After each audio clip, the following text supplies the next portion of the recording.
celurit mate jeneng aku ya modal oh iya iki lek kula ora kedaduk lemah ora perkara tok bacok wah gleleng tenan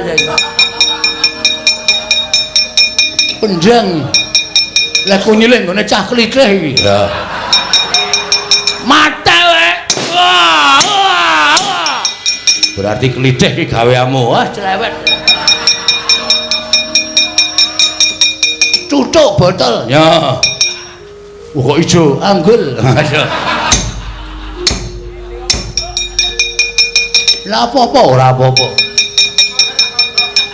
cananane pokoke ditoke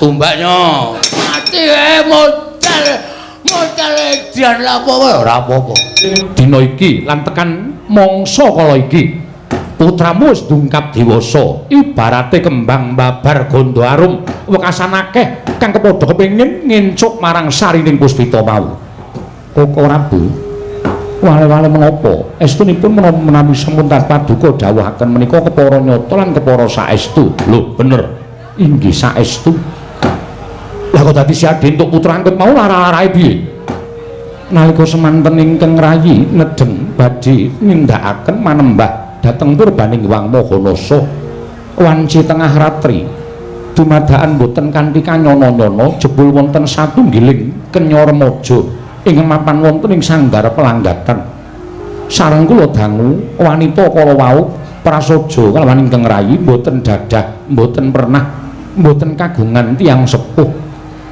piyambakipun ugi boten mangertos dumadaan sampun mapan wonten ing sanggar pelanggatan negari Ndorowati tumunten krana kula nggadahi raos las dhateng lari menika lajeng kula tanting lari menika tumunten kula anggep dados anak kula piyambak sakmangke sampun mapan wonten ing Projeng Ndorowati apa pancen bener yen Atmajamu angkat mau ingkang wewangi endang loro temon kasinggihan mekaten Koko Prabu wah dalah jagat dua Bathara ya jagat pangestu loro mongko miturut ujaring para kawula akeh para putra Nalindra akeh para satriya munggahing para Nalindra kepadha kepi lan kumajel anyedi marang sekaring kedaton ing Ndorowati ya kuwi kang aran endang loro temon kosek aku jane tak nyuwun prisa karo Yai Kresna pasuryane endang loro temon iki kaya ngapa lah kok dadi nganti persasat akeh para satriya ingkang kepengin ngayunake marang Atmajamu angkat ingkang mbok temokake ning sanggar pamalengan mau Koko Prabu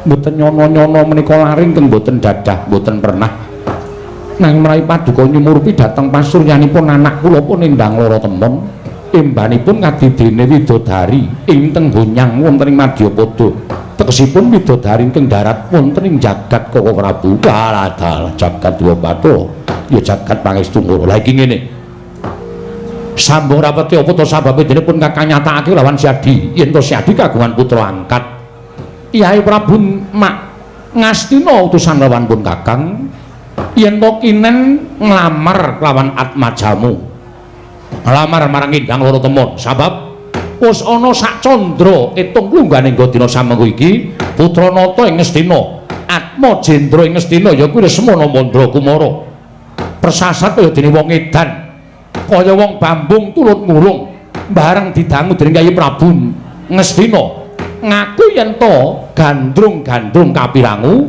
kelawan putra nata ing Ndorowati ya kuwi Endang Loro Temon mula Kresna praptanipun kakang ana ing Praja Ndorowati sayekti mung kepengin ngabun-bun enjangan jejawah sonten angebun-ebun esuk angudan-udan sore ingkang wigati bakal nglamar kelawan Atmajamu Endang Loro Temon bakal ndak dhaupake kelawan Lesmana Mandra Kumara Koko Prabu nuwun sewu sakataing para Nalindra sakataing para satriya sedaya sampun nyobi nglamar dhateng Atmaja kula pun Endang Loro Temon nanging kathah-kathahipun dipun tampik dening pun Endang Loro Temon kuwatos sing manah kula menawi ngantos sak mangke Lesmana Mandra Kumara menika ngantos dipun tampik dening anak kula pun Endang Loro Temon menapa mboten awon kedadosanipun ing atasipun putra Nalindra Ngastina teka dipun tampik dhateng Atmajaning Nalindra Ndorowati mongko nyatanipun menika namung anak puput lha iki tak jaluk Yai Kresna budidaya tegesipun budidaya kados pundi Sira Yayi minangka dadi wong tuane Endang Lorotemon. Mestine iso mbebujuk lawan Endang Lorotemon. Dibujuk supaya gelem karo Lesmana Mandra Kumara. Ngelingono. Yen to Lesmana Mandra Kumara kuwi besok gemanti ka Prabone Kyai Prabu Duryudana. Yen to Kyai Prabu Duryudana wis lengser ke Prabon saka negara Ngastina, tanana liya kejaba mung Lesmana ingkang bakal nampa kamukten sak putuhe negara Ngastina. Ateges yen to nganti Endang Lorotemon iku mengko iso dadi garwane Lesmana. Tan wurunga dijunjung derajate Endang Lorotemon ing atase mung anak pupon wae besok bakal cinadang dadi prameswari ana negara Ngastina. Apa ora jeneng Kyai Prabu ki padha karo dijunjung derajate dening Kyai Prabu Duryudana ing Ngastina. Koko Prabu nuwun sewu, tiyang nambut silane ngakrami menika mboten waton jodohaken ngaten kemawon nanging tumrap kula wonten petanganipun. Lho sik petangane wong rabi apa? Ngibarate tiyang keplok menika kedah asta kalih. Menawi keplok namung asta setunggal menika mboten badhe saged lumampah tegesipun keplok asta kalih kala wau. Temanten putri tresna kalian temanten kakung, ingkang kakung tresna kalian ingkang putri. Menika tegesipun keplok asta kekalih. Ing sakmangke menawi nambut silane ngakrami sakmangke badhe pinardawa kamulyanipun ing ngangka kalih inggih menika gegaranipun seneng. Seneng inggih. Krana seneng menika kinarya gegaran ingkang kukuh bakuh. Seneng utawi tresna. Manten kakung tresna kaliyan ingkang putri, putri tresna kaliyan ingkang kakung. Menika gegaran ingkang kukuh bakuh. Inggih sabanjure ingkang salajengipun kedah kenceng. Lho, nganggo kenceng barang. Inggih. Sing kenceng apane? Ingkang kenceng menika tekadipun. Oh, tekad. Iya, terus tekadipun kedah kenceng. Mergi tiyang nambut silane ngakrami menika bebasanipun sebaya mukti, sebaya mati. Yen abot padha dipikul, yen enteng padha dicangking. Krana menapa tiyang nambut silane ngakrami menika mangke wonten ing margi menawi kesandung kesrimpeting lelampahan menawi boten kenceng tekadipun tartemtu badhe mandheg wonten ing margi Koko Prabu. Wah, bener. Ning tumrap aku perkara kuwi ora usah dadak didadekke bab nggone Siadi bakal duwa keparengin Kyai Prabu Duryudana nggone mala kramake atmajane pikantuk Endang Lorotemon. Koko Prabu nggih. Menapa sakmangke rawuh paduka namung piyambakan? Ora. Malah mengko pun Kakang wis nganti lawan Lesmana Mandra Kumara. Bapa Durna ingkang wis saged dadi naib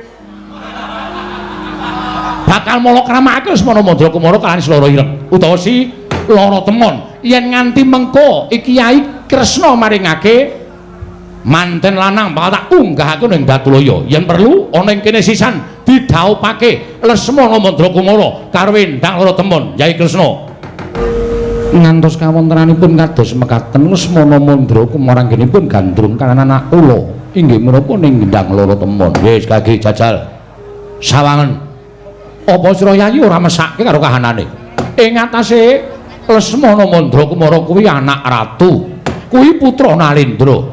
Lah kok sandangane ting srembong kaya ngono? Merga tresna ora kelakon, sarta katresnane durung iso ditampa dening Endang Lorotemon. Wekasan kahanane kaya ngono kuwi.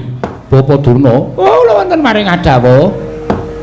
Mesinipun Bapa Durna menika ngemutaken kaliyan Lesmana. Ing atasipun putra Nalendra kok ngagem topi hansip kados mekaten menika. Kawontenanipun kados pundi? Oh, menika menawi dipun elekaken nesu kok, Nggih. Menika menawi dipun emutaken tumuli duka, lajeng menapa-menapa dipun tendangi mboten kadosa putra Nalendra ing negari Ngastina. Kula menika ngantos bingung. Momong datang wayah kula Lesmana Mandra Kumara. Oh, niki wau pun ngentek-entekke dhuwit ora karo-karuan. Apa-apa ditukoni enten alun-alun negari Ndrawati. Sing kira-kira Ngastina ora ana, dituku. Monggo lajeng tumuli badhe dipun beto wangsul wonten ing Saroja Binangun. Menapa kula menika wong tuwa kurang anggenipun ngomong dhateng putu kula Lesmana Mandra Kumara. Mekaten Bapak. Iki nggih. Lesmana Mandra Kumara, atmajaku bocah bagus. Padha kanthi harja sapraptanira Lesmana Mandra Kumara. Oh, aduh. Kula niku nek nyawang pasuryane Endang Lorotemon niku sasat ati kula wis ora kuat. Jarine durung nate ketemu kok iso ngerti pasuryane anakku Endang Lorotemon. Pun ping 4 kula niki ngimpi ketemu Endang Lorotemon. Sepisan nalika semanten kula wonten ing pasumpenan nedeng tenguk-tenguk wonten ing ajeng kasatriyan dumadakan wonten satunggiling putri mawi kebaya biru gen pundak enten uwuhe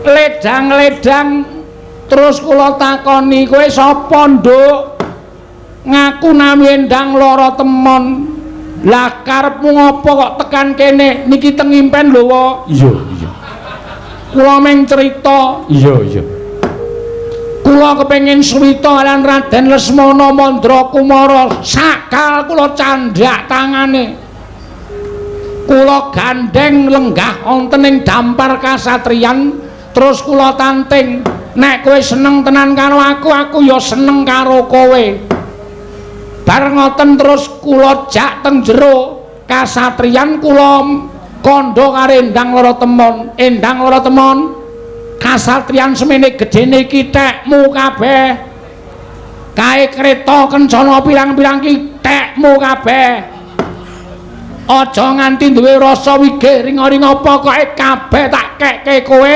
waton kowe dadi tekku.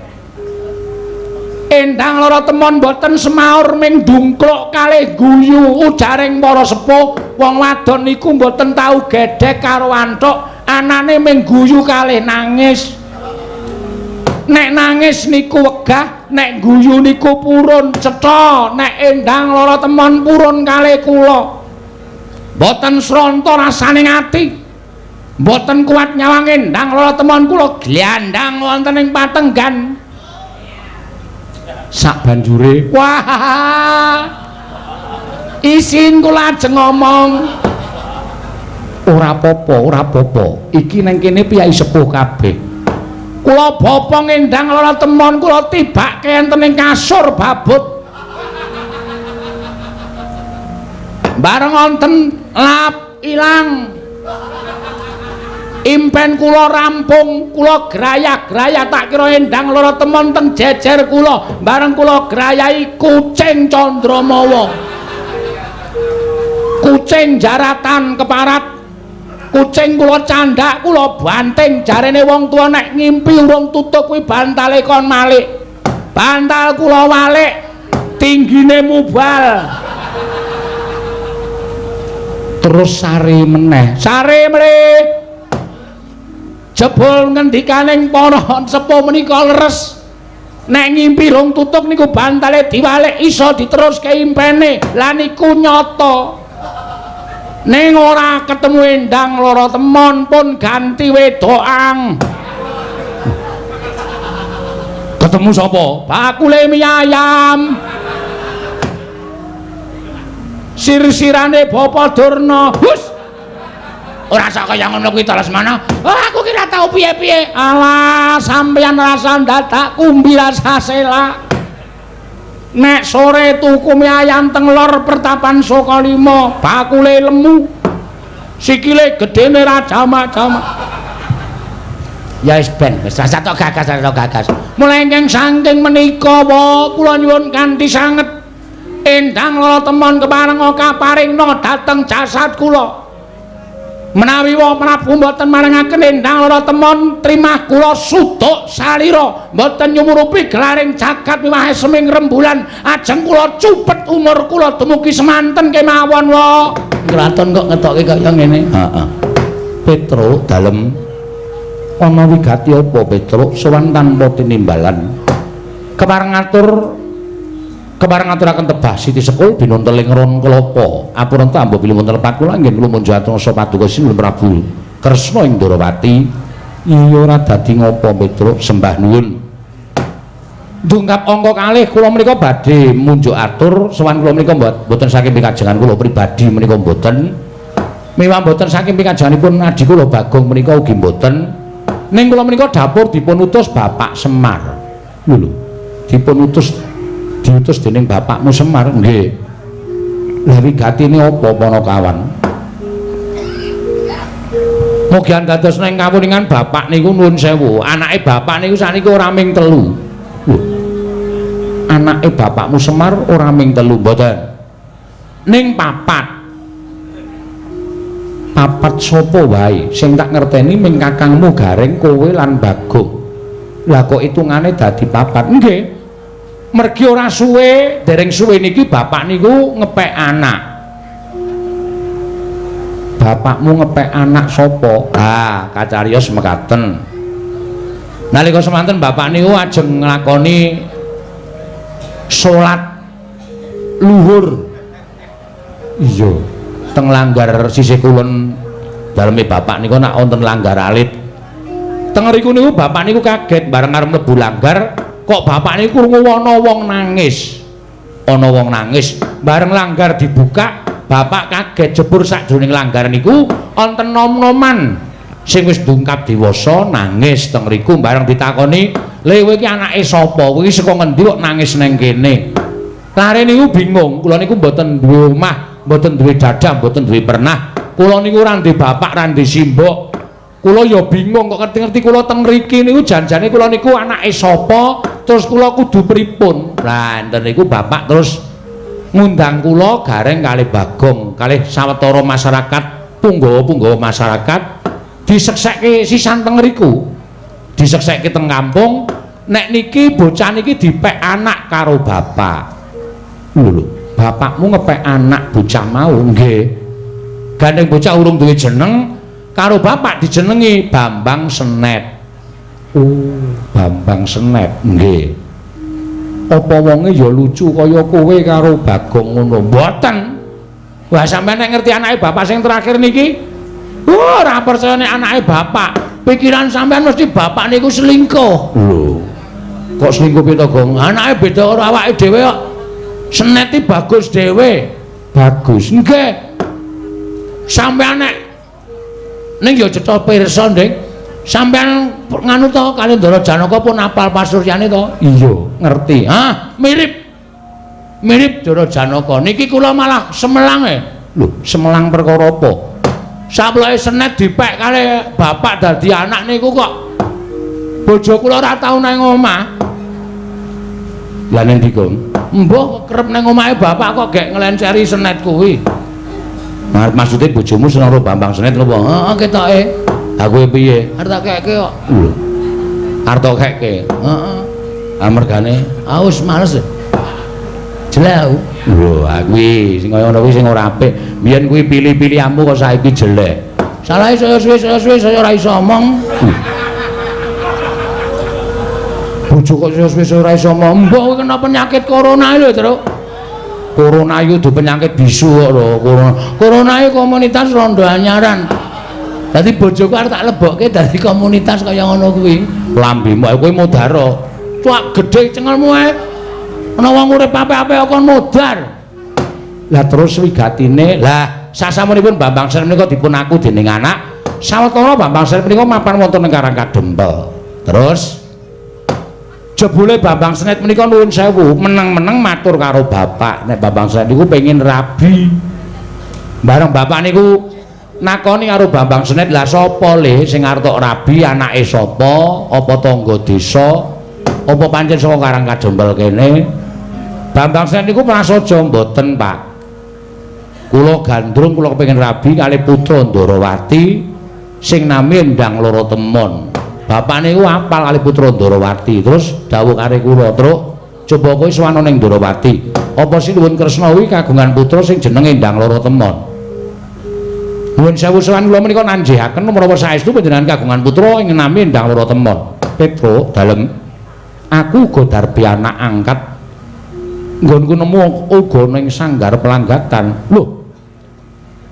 Estu niku? Iya, Petro. Namine Endang Loro Temon. Putri? Iya, wadon. Sampun dewasa? Ya wis pantes yen to omah-omah tegese wis ndungkap dewasa. Weh, lah kok kaya iki kaya digawe karo sing kuwasa ya, Gong.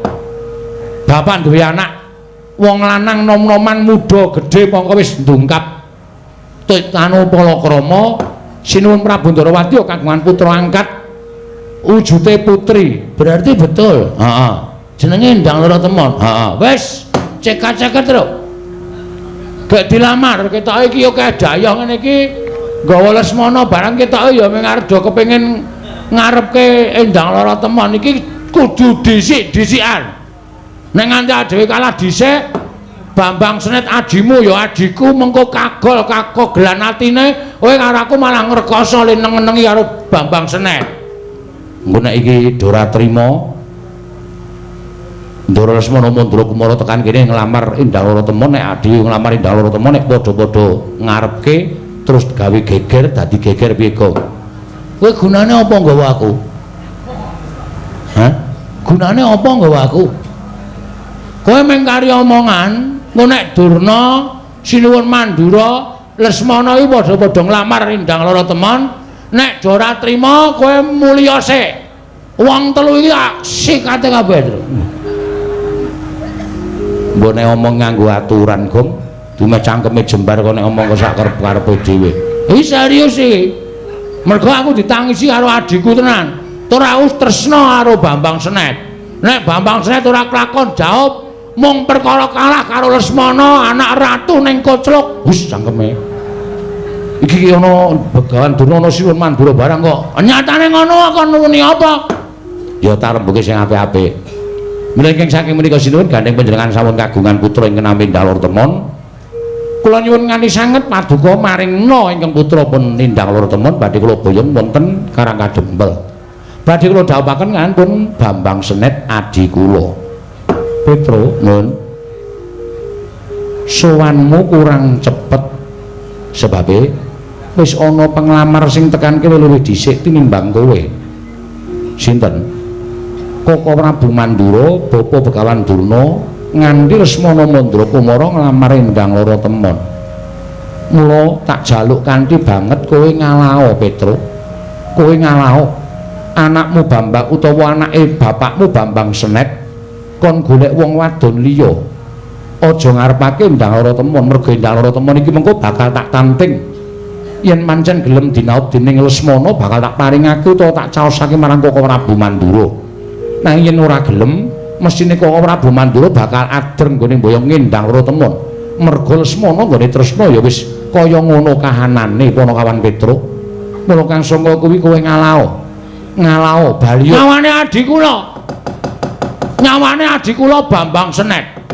Nadyan Senet niku matur karo Bapak Semar nek kepengin rabi karo Endang Loro Temon, ning Senet niku curhate kalih kula.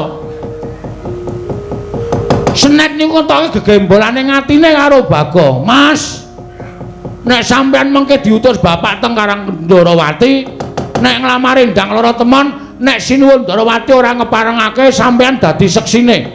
Kula ajeng minggat saka Karang Kadempel.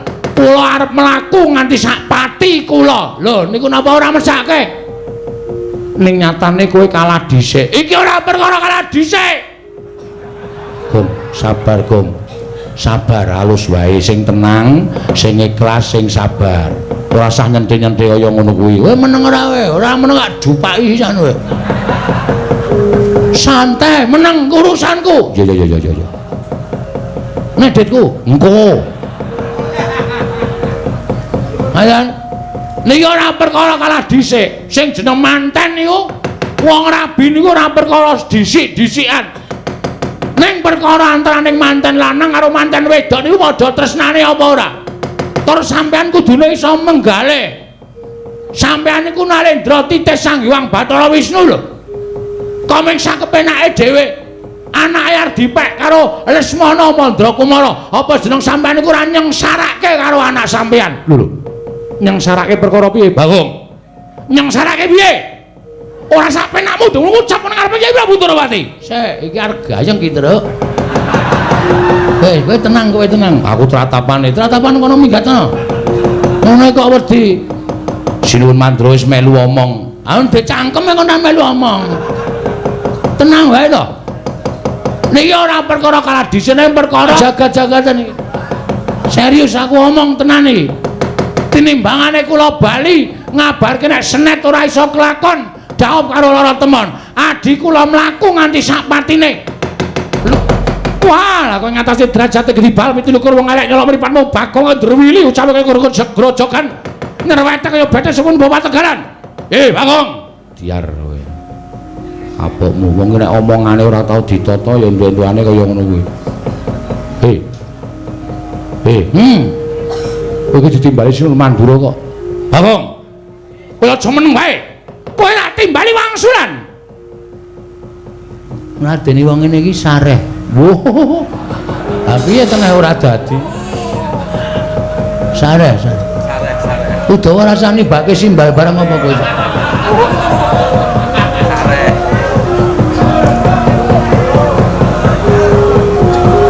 Oh, jopo wis gayeng kok.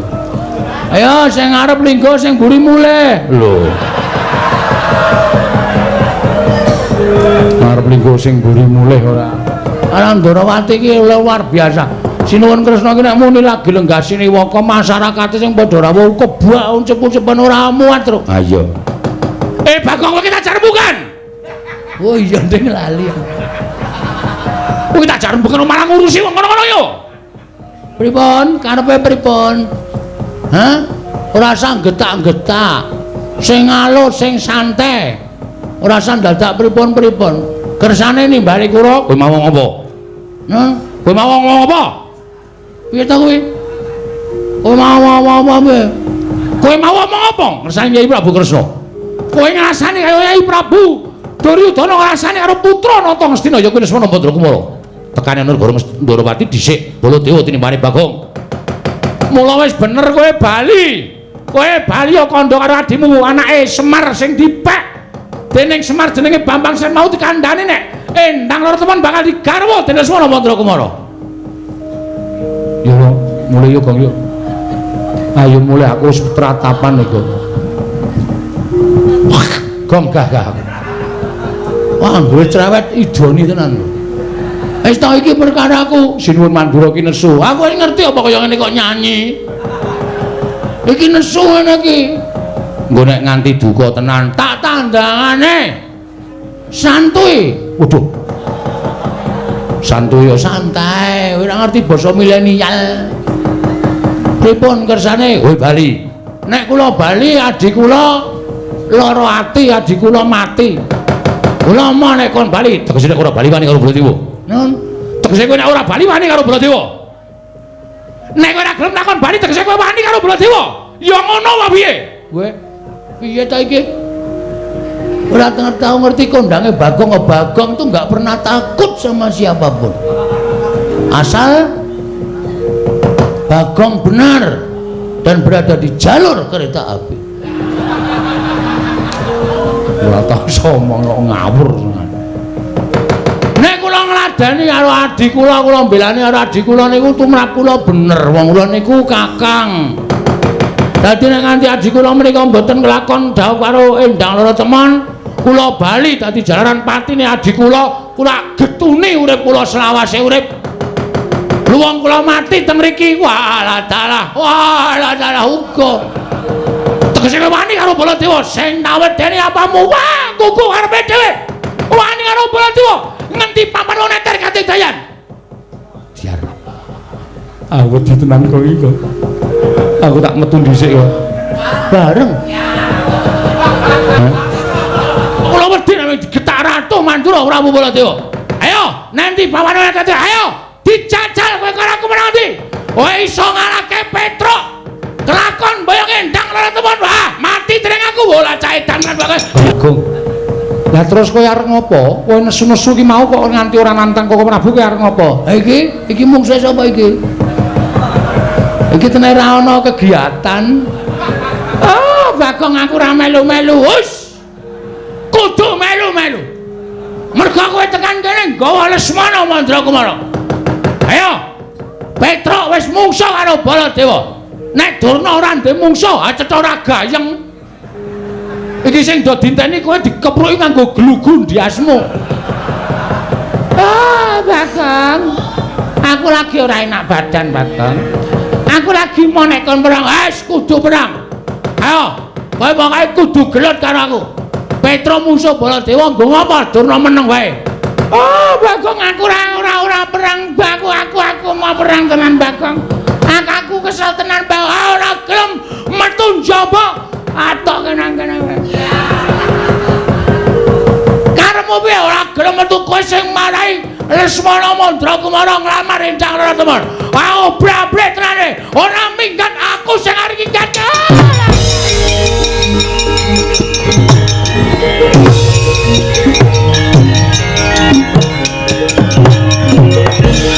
Iki mantane lanang ala. Aku ora melu-melu Bagong. Ora melu-melu apa? Sing marahi adikku ditolak karo Sinun Prabu Ndarawati. Mergo Endang Raratemon arep kukup. Kowe anak ratu ning koclok. Anak ratu ning pecok kowe. Hah? Ho ha. Diseneni kok mripate ngengetke ngisor. Ngengetke mripatku. Matamu gede banget. Matamu kuwi malah nguna-unake wong tuwa mata-matake. Ayo, ora semingkir saka negara Ndarawati Bagong sing arep ngamuk karo kowe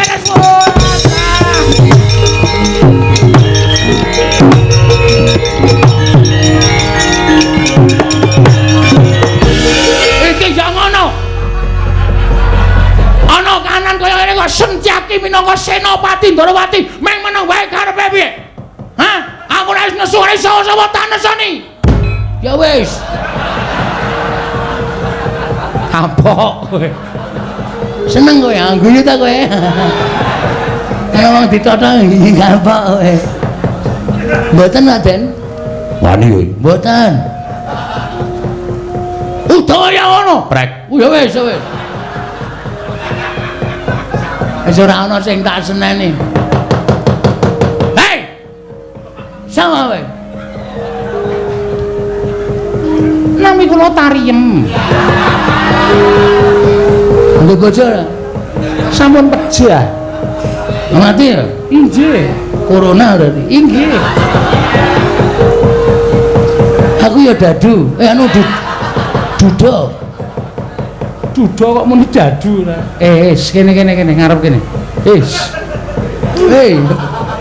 Piye dap? Wus. Kok kaya wong omongan ning dalan wae ora Bagong ora edan. Sampeyan kudune adil sinuwun. Ora terus kaya ngono kuwi Dumas sing rawuh kakangne. Dumas sing rawuh ra anak ratu terus anake Semar dikiwake ora kena kaya ngono. Endang Raratemon niku janjane kudu ditimbali mriki terus didangu. Gelem karo Bambang Senet apa Lesmana Mandrakumara. Adile kaya ngoten kok terus bareng Bagong sowan nglamarke adik kula kok kon mulih niku teng ati lara. Arep kula niki sesuk le asok tukon paling pol. Niku ora kaya sing mangharapke. Ning sing jeneng wong dadi manten iku ora kok perkara akeh asok tukon, ning perkara tresnane antaraning manten lanang lan manten wedok. Iya. Heeh. Lah terus apike piye? Endang Raratemon jak mriki ditari, gelem ro Senet apa gelem ro Lesmana. Nek mantene putri jawab dhewe, kula krungu dhewe, gelem karo Bambang Senet, Lesmana kon ngalah. Ajare kabeh Kurawa. Nek mengke pilih Lesmana, kula ora arep wani napa-napa, kula tak mundur. Udawa wonten timbalan. Anakku Pak Endang Raratemon timbalan mrene nggih ngislaken dawuh. Gamelan Lokananta wajan. Mongko perunggu ning iya. Nek wesi ora entuk. Mongko kelurahan kae duwene ming wesi Kiai Drim. Kiai Drim Dengkunu ngocet sing nabo para dewa. Terus napa? Kayu klepu Dewa Ndaru Gedang Mas Debokso sapa Cindhe Parijata Kencana. Kayu keplu klepu. Orang guyu ratu kok guyu. Lah wong kowe iki ndagel kok kayu klepu ora keplu. Kayu klepu Dewa Ndaru Gedang Mas Debok Swasa pupus Cindhe Parijata Kencana. Engko gek sinom udu. Sinom Parijata ora nganggo sinom Parijata Kencana.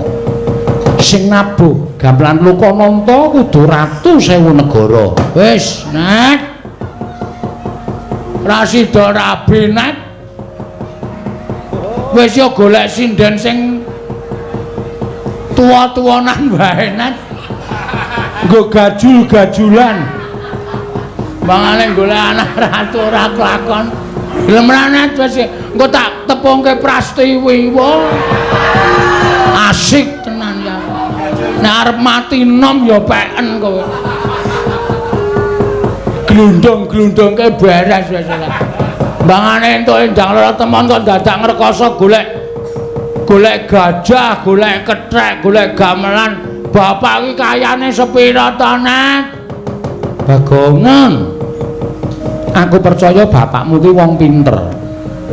Bapakmu mesti ngerti karepe anakku endang lara temon. Wes, mengko ndak bapak malah kokean mikir, malah stroke. Ora mung kelangan nadi, kelangan bapak barang malah ngrekoso pon.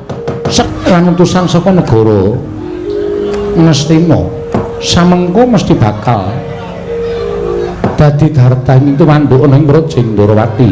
Hei, kasingga mekaten. Tatanan Prawadya Bala lan kawula aja nganti kasempyok ing ngaradat.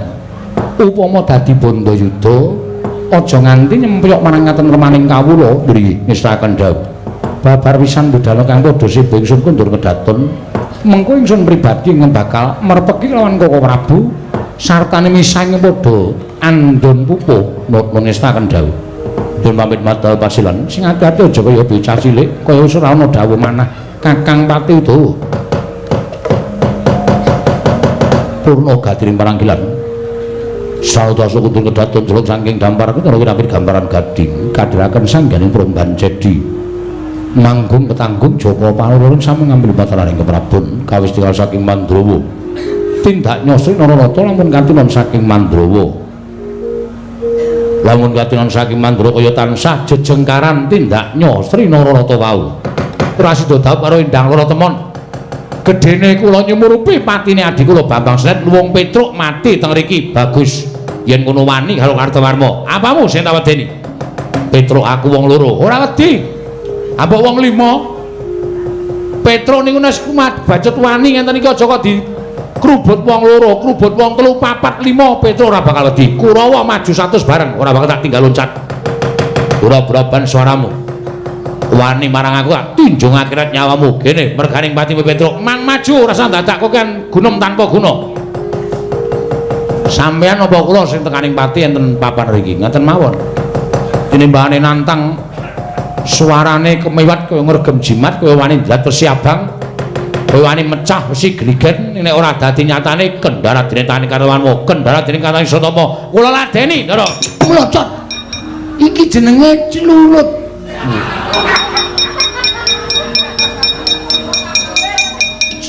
celulit mate dening aku ya modal oh iya iki lek kula ora kedaduk lemah. Ora perkara tok bacok. Wah, gleleng tenan ya. Penjang. Lek kunyiling ngene cah klithih iki. Ya. Mate wae. Wah. Berarti klithih iki gaweanmu. Wah, celewet. Tutuk botol. Ya. Kok ijo anggul. Lah apa-apa ora apa-apa. Cananane pokoke ditoke. Tuh ijen bilang-bilang begaman wis ana sing tuwa ning awakmu ya saiki kowe genti mbaleso. Maleso. Aku lah bakal wegah diwales. Dilmo ganti ati kala-kala ponokan Petro disialke ning surat kabar bilang bebalang ning nganti kala-kala ponokan wo asal derajat. Kalah mengetunipun kawon man musuh Petro kok kalah ki bola cok ngembe karo Petro nek sampean ora percaya karo kadidane Petro mbok jajal nek iki cengkune iki maju mungsuh karo Petro ora mung maido terus iki niku nyambut gawe tenanane cok penake dhewe ora kalah arep ndi ngaco oh lolo kabeh awake. Iki nek mboten muntil pal, wale. Muntalpil. Muntalpil cilaka menak. Lah iya. Sapa sing urung maju? Watak. Citraksi. Iya, Man. Arep maju po. Selo menapa? Selo. Mung suwe. Petruk Patenono.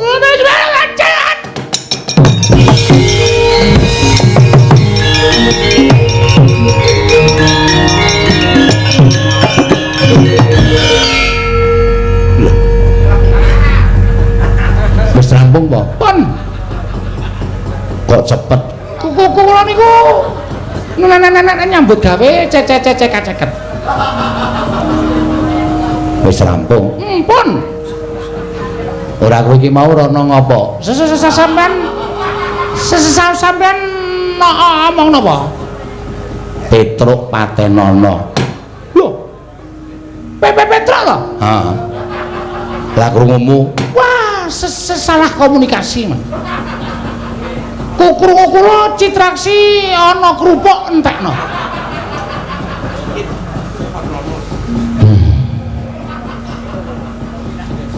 Kerupuk karo Petruk rak beda to. Padha puke. Padha puke. Aku ki akon karo kowe takon mateni Petruk ora takon